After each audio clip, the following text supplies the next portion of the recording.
Hi friends, అందరికీ నమస్కారం. Friends, ఇప్పుడే వచ్చిన వార్త. రైతులకు శుభవార్త చెప్పిన చంద్రబాబు మళ్ళీ అమల్లోకి ఆ విధానం అనే అప్డేట్ అయితే వచ్చింది. సో దాని గురించి చెప్పడానికే నేను ఈ వీడియో చేస్తున్నాను. ఫ్రెండ్స్, ఆంధ్రప్రదేశ్ సీఎం చంద్రబాబు నాయుడు రైతులకు శుభవార్త చెప్పారు. రైతులకు సంబంధించి ఈ మధ్య చంద్రబాబు నాయుడు గారు మరో కొత్త స్కీమ్ని అయితే లాంచ్ చేయడం జరిగింది. 2014లోనే చంద్రబాబు నాయుడు గారు ఈ స్కీమ్ను లాంచ్ చేయడం జరిగింది. 2019లో అధికారం కోల్పోయిన తర్వాత వైసీపీ ప్రభుత్వం అధికారంలోకి రావడం జరిగింది. గత ప్రభుత్వం ఈ యోజనను రద్దు చేయడం జరిగింది. టీడీపీ మళ్ళీ అధికారంలోకి రావడం వల్ల మళ్ళీ ఈ యోజనను ప్రారంభించడం జరిగింది. దీనికి సంబంధించిన మొత్తం వివరాలను ఈ వీడియోలో తీసుకుందాం ఫ్రెండ్స్. చంద్రబాబు రైతులకు శుభవార్త అందించారు. రైతులకు గతంలో వైసీపీ ప్రభుత్వం నిలిపివేసిన ఫసల్ బీమా విధానాన్ని పునరుద్ధరిస్తున్నట్లు టీడీపీ అధినేత ముఖ్యమంత్రి చంద్రబాబు నాయుడు ప్రకటించారు.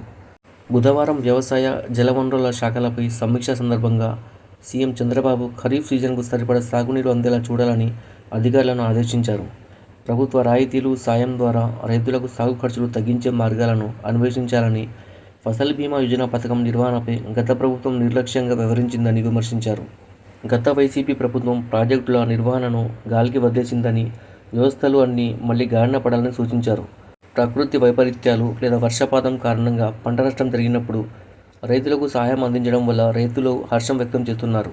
ఫ్రెండ్స్, మీకు కనుక ఈ వీడియో నచ్చినట్లయితే వీడియోకి లైక్ ఇచ్చి ఈ వీడియోను మరికొంతమందికి షేర్ చేయండి. అలాగే నా ఛానల్ సబ్స్క్రైబ్ చేసి ఫాలో అవ్వండి. Thanks for watching friends.